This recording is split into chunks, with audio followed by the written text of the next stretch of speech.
네, 안녕하세요. 끝판대장입니다. 오늘 구독과 좋아요, 알림 설정, 그리고 댓글까지 부탁드리겠습니다. 자, 일단은 여기 상단을 제가 계속 강조드렸는데 이 구간을 못 버티면서 좀 눌림이 계속 나오고 있는 상황이에요. 그래서 같이 알트들도 대거 조정에 들어가고 있고, 하지만 자발트들은 여전히 이렇게 더 강세를 보이는 애들이 좀 있는데요. 이런 게 이제 비트가 서서히 이렇게 떨어지게 되면 불안불안한 상황에서는 이제 알트들은 같이 조정을 받는데, 자발트들은 몇몇 애들이 막 경주마 이런 애들은 계속 나오긴 하거든요. 그래서 노리면 그냥 그런 애들 단타로 일단 좀 노려야 될 것 같고, 일단 여기에서 리테스트를 받느냐 안 받느냐 이거는 조금 중요한 부분이기는 한데, 여기서 받아도 추가적으로 계속 이 하단 부분을 계속 건드리면서 이런 식으로 계속 갈 수도 있거든요.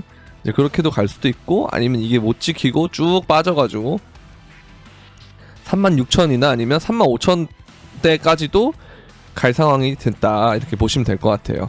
그래서 일단은 뭐 그래도 그 와중에 우리가 4시간 봉을 보게 되면 이제 이 RSI 지표 자체를 굉장히 잘 시켜주고 있거든요. 그래서 이걸 좀 조정을 하고 올라간다, 그렇게 보시면 될 것 같습니다. 일단은 그 가능성이 제일 높다라고 생각합니다. 그래서 뭐 단기적으로 우리가 선물을 좀 하게 되면 좀 문제가 될 수가 있어요. 이 변동성이 현물에서는 생각보다 뭐 현물도 이제 체감이 좀 될 겁니다. 왜냐면 알트가 많이 올랐기 때문에 걔네들이 그 조정에서 더 크게 조정을 받기 때문에 이제 그런 부분에서 체감은 좀 될 텐데, 특히 선물하시는 분들이 좀 체감이 클 거예요. 근데 어디까지 조정이 올 줄 모르니까 숏을 치기에 되게 애매한 상황이다라는 거죠. 그래서 저는 일단 눌림롱을 보는 게 좋은 전략이라고 생각하는데, 다만 이 눌림롱을 볼 때 이제는 조금 더 보수적으로 봐야 되지 않느냐라는 그런 생각을 하고 있습니다. 그래서 지금과 같은 상황에서는 그 선물의 기준을 말씀드리면, 그 눌림롱이 조금씩 손절이 좀 나더라도 한 번에 이제 내가 뭐 예를 들어서 2번, 3번 손절 난다, 그러면 마지막에 한 번 잘 잡으면 이렇게 가는 무빙으로 한 번에 복구와 수익까지 낼 수 있는 뭐 그런 모양이지 않을까라는 생각이 듭니다. 왜 자꾸 이런 얘기를 하냐면, 보면 이런 주기들이 다 있어요, 보면. 근데 이제 이번 주기에는 비트코인이 최저점으로 돌아갈 수가 없다, 이런 얘기를 하는데요.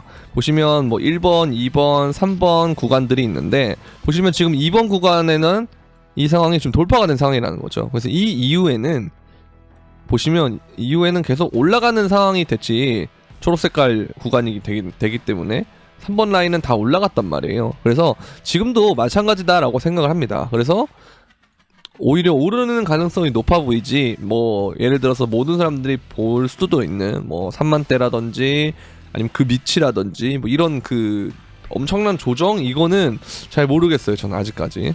그래서 일단은 강세장 마인드로 저는 보고 있다라고 생각합니다. 자, 그리고 마찬가지로 제가 요게 조금 헷갈리는 부분이에요. 그러니까 알트코인의 그 차트를 보면 구조적으로 되게 좋은 상황이거든요. 이렇게 매물대를 상단으로 뚫은 상황인데, 이게 어쨌든 월봉이기 때문에 11월 말까지, 그리고 12월 1일까지는 봐야 이 월봉이 마감이 되는데요. 그때 이전처럼 윗꼬리로 나오면서 조정이 나올 수도 있고, 그게 아니고 만약에 위로 뚫는다, 확정적으로 몸통이 뚫는다, 그러면 이게 골드크로스가 나겠죠. 그럼 얘가 골드크로스가 나는 이 순간부터 보면 알트들이 쭉 갔단 말이죠. 그래서 이런 것들을 우리가 봤을 때는 뭐 확인 매수를 해도 됩니다, 여러분들. 보수적으로 보시는 분들은 뭐 비트코인을 위주로 포트폴리오 맞춰놓고 확인 매수해도 되는데, 근데 이더리움의 차트가 너무 좋긴 해요. 이더리움 계열 애들도 많이 안 오른 애들도 보면은 결국에는 오르잖아요. 파일도 보면 여러분들 안 오른다 하지만 많이 올랐거든요. 그러니까 이런 애들이 보통 순환매를 돌기 때문에 뭐 안 올랐다 이러면 오히려 더 긍정적으로 볼 여지가 있지 않나라는 그런 생각이 듭니다. 자, 그리고 이런 것들을 봐도 모르겠어요. 여기 이렇게 한 번에 쫙 올라갔다가 빠졌다가 쫙 이럴지는 잘 모르겠는데, 어찌됐든 간에 좋은 모멘텀을 만들고 있다라는 거예요. 이 MACD도 그렇고 여러 가지 지표들이 이 모멘텀을 만들어주고 있다라는 거. 그래서 여러분들 지금의 구간이 어쩌면 향후에 또 점프를 하기 위한 힘을 모으는 구간이다라고 생각하면 됩니다. 그래서 이 힘을 모으는 구간에서 이게 비트가 생각보다 지지부진하네, 아 지표도 과열됐지, 아니면 뭐 조정이 좀 크게 오겠네, 이렇게 대부분이 생각하는데 이것 자체도 개미 털기가 될 수가 있어요. 아시겠죠? 그래서 항상 그 강세장에 대한 접근 방식은 버리지는 말되, 여러분들이 항상 생각하는 건 뭐다? 좀 눌림은 좀 올 수 있다 정도로 생각하고 현금 비중 잘 유지하고 있으면 전혀 문제될 거 없다. 어제 영상에 이어서 똑같은 얘기를 지금 계속 하고 있습니다.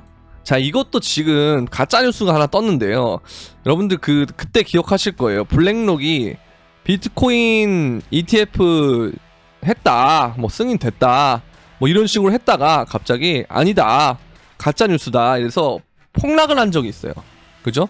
올라갔다가 폭락한 적이 있는데 그 이후에 보시면은 결국에는 이게 횡보하다가 올려버렸거든요. 리플도 저는 마찬가지다라고 생각합니다. 그래서 약간 어느 정도 이런 게 길잡이 역할을 좀 한다. 가짜 뉴스긴 하지만 제가 볼 때는 블랙록이 결국 이런 쪽으로 가려고 하지 않느냐라는 그런 길잡이를 한다라고 생각을 하고요. 그래서 ETF 뭐 신청 전에 움직임이었다 뭐 이런 얘기를 하는데 저는 뭐 결국은 이 방향대로 갈 거라고 생각합니다. 그래서 지금 이슈가 뜬 게 비트코인이 떴고, 그다음에 이더리움이 떴고, 그다음 리플이 떴다라는 건 역시 리플은 제 3의 코인이 맞구나, 뭐 이런 생각이 들긴 들어요. 그래서 이런 것들도 여러분들이 잘 챙겨보시면 좋을 것 같고요. 그래서 리플의 차트를 좀 보시면 얘가 이제 이런 꼬리가 달렸거든요. 그래서 얘가 아마 이 이후에 뭐 이런 눌림이나 이런 조정은 좀 받을 건데 이럴 때가 오히려 기회다라는 거죠. 그래서 뭐 820원대나 800원 초반대나 이럴 때까지 좀 떨어질 수가 있는데 그럼 그때가 오히려 기회일 수 있다라고 접근하시면 될 것 같아요. 그러면 이제 차트를 크게 본 모양에서도 나쁘지 않은 게 보시면 뭐 이러한 모양이 되거든요. 요렇게 모양이 되겠죠. 그러면 이것도 역시 역헤드 숄더의 모양이 되기 때문에 이후에 오를 때 크게 간다 라고 보시면 될 것 같아요. 그럼 그 이후에는 수렴 상단까지 1300원 뭐 1400원대까지 갈 수도 있다. 이제 거기 가서 좀 조정을 주고 다시 올라가는 그런 그림이 되지 않을까라는 생각이 들어요. 그래서 이런 부분들 잘 보시면 되겠고, 그리고 최근 비트코인의 차트 흐름이 2021년에 2만 달러를 돌파할 때와 유사하다. 제가 이것도 조정이 생각보다 얼마 안 나온다고 말씀드렸죠. 근데 그럼에도 불구하고 하락폭을 좀 보면 우리가 이제 생각보다는 좀 많이 나온다라고 볼 수가 있어요. 보시면 요때인데 보면 하락이 얼마 안 나온 것 같지만 이것 자체로는 10%가 넘는 하락이 나왔던 거거든요. 그래서 여기서도 만약에 그런 움직임 비슷하게 되면 뭐 10%까지는 몰라도 좀 제법 이제 우리가 이거 좀 잘못되고 있는 거 아닌가라는 의심을 자꾸 살 만한 이제 그런 지점이긴 하다. 그렇게 보면 될 것 같고요. 얘가 지금 저항을 받고 있는 자리를 보면 이쪽에 매물대가 좀 많이 걸려 있는 자리예요. 여기서 그렇고 여기도 그렇고 매물대가 좀 걸려 있는 자리인데 사실 이런 것들을 뭐 한 번에 돌파하긴 좀 어려울 수도 있겠죠. 근데 어쨌든 조정이 이런 식으로 정직하게 오는 게 아니고 여기서 조정이 이제 주봉상에서 끝나고 올라가는 그런 그림이 되지 않을까라는 생각이 듭니다. 그래서 조금 더 빨리 올라갔으면 더 좋았는데 이게 조금 아쉽긴 하네요. 그래도 일단 주봉이 마감되진 않았으니까 조금 더 우리가 지켜보도록 하죠. 다만 이제 제가 제일 걱정되는 부분이 이거예요. 이 RSI가 다시 70 아래로 내려오는 거, 이게 조금 저는 문제라고 생각하거든요. 근데 그게 아닌 이상은 아직까지는 계속 추가적으로 길을 모았다가 올라갈 수 있다라는 관점으로 저는 보고 있다라는 거, 그렇게 보면 될 것 같습니다. 자, 보시면 중국과 미국의 통화 공급량이 확대가 될 것 같다, 그래서 비트코인이 급등할 것 같다, 이런 얘기를 하고 있는데 제가 요즘 조금 주목하고 있는 게 빈대예요. 빈대.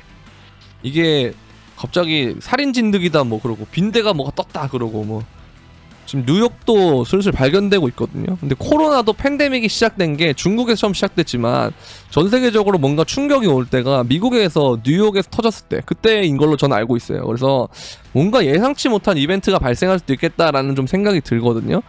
그래서 이 부분은 여러분들이 좀 체크를 하셔야 될 것 같아요. 저도 그래서 이게 뭔가 좀 이상하게 돌아가는 것 같아서 이 모더나나 이런 애들을 좀 보고 있거든요. 살충제 관련해서도 좀 보고 있고. 그래서 어떻게 될지는 잘 모르겠는데 뭔가 좀 이상하긴 해요. 제가 옛날에 코로나 때 뭔가 느꼈던 그 냄새가 조금 나요. 그 뭔가 이상한데 같은 냄새. 제가 오히려 뭐 원숭이 두창이나 이런 것들은 별로 관심이 없었는데 이번에 뭔가 촉이 좀 안 좋아요. 그래서 보시면 이제 만약 실제로 통화 공급량이 증가하면 비트코인은 가치가 10만 달러 돌파할 수 있다. 물론 3차 세계대전 같은 블랙스완 이런 것도 발생할 수 있다. 근데 이제 요것도 가능성이 없는 건 아니지만 제가 항상 말씀드리는 요런 그 전염병 같은 그런 예상치 못한 팬데믹 이런 것들이 좀 올 수가 있다. 요거를 좀 보시면 될 것 같고요. 근데 뭐 아직까지는 조금 더 지켜봐야 될 부분이긴 해요. 근데 뭔가 자꾸 이슈 메이킹을 다루는 게 좀 예상치 못한 것들이 좀 있어요. 너무 노출을 많이 한달까? 그런 생각이 좀 들긴 합니다. 일단 이거는 좀 봐야겠죠. 어쨌든 얘도 좀 신경 써서 좀 체크해 두는 거, 얘네들 뉴스 같은 거 나오면 좀 어떻게 돌아가고 있나, 이게 확산이 될 것 같은가, 아니면 그냥 이러다가 그냥 점점 줄어드는 추세인가, 이런 것들 여러분들이 확인하는 게 좋을 것 같다라고 생각이 듭니다. 자, 그리고 제가 계속 강조드렸던 건데요, 이번 상승장은 좀 이상하다. 왜? 공급량이 계속 줄어드는 상태에서 맞이하는 첫 상승장이다. 그리고 그레이스케일도 그런 말을 하죠. 기관들도 ETF로 들어오기 때문에 이건 10년간의 드레스 리허설 끝이고 이제는 메인 이벤트다, 그런 얘기를 하죠. 그래서 그레이스케일은 비트코인 투자 신탁 GBTC 상품을 현물 기반 ETF로 신청하기 위해서 SEC에 신청서를 제출한 바 있다. 한번 반려됐지만 재검토하고 있다, 뭐 이런 얘기를 하고 있는데요. 내년 1월 얘기를 자꾸 하죠. 그래서 이런 거를 이제 자꾸 전망하고 있다라고 얘기를 하는데, 기관들이 들어오는 시점이기 때문에 이 무빙이 이전보다 완전 다를 수가 있어요. 제가 자꾸 사이클에 대한 얘기를 하고 이전에 그냥 과거 차트나 이런 것들을 좀 계속 보지만 뭔가 예외인 경우가 나올 수도 있겠다라는 생각은 조금 드는 게, 2020년에서 2021년의 그 상승장이 생각보다 이상하게 갔거든요. 뭔가 생각보다 덜 갔다는 느낌도 있고요. 그래서 이런 부분들 때문에 요번에는 뭔가 좀 크게 올 것 같다라는 생각이 좀 드는데, 다만 그 핸들링을 하는 주체가 중국에서 미국으로 바뀐 시점이기 때문에 이거는 조금 우리가 지켜봐야 된다. 그리고 중국 역시도 이 주도권을 뺏기지 않기 위해서 가스의 펌핑처럼 그런 나름대로의 이 펌핑을 전개할 가능성이 있다. 그럼 정쟁적으로 이렇게 펌핑으로 가면 신나게 쫙 올랐다가 한 번에 빡 죽겠죠. 그래서 우리가 신나게 빡 오르기 전에 준비를 하고 신나게 빡 오를 때 그 승리에 도취돼 있지만 않으면 좀 좋은 수익을 거둘 수 있지 않을까라는 그런 긍정적인 기대감이 있습니다. 자, 일단 오늘은 여러분들 여기까지 하도록 하겠고요. 도움이 되셨다면 구독과 좋아요, 알림 설정, 그리고 댓글까지 항상 부탁드리고 더 많은 정보들을 계속 올려드리도록 할 테니까요. 오늘도 여러분들 즐거운 아침 맞이하시길 바랍니다. 그럼 안녕.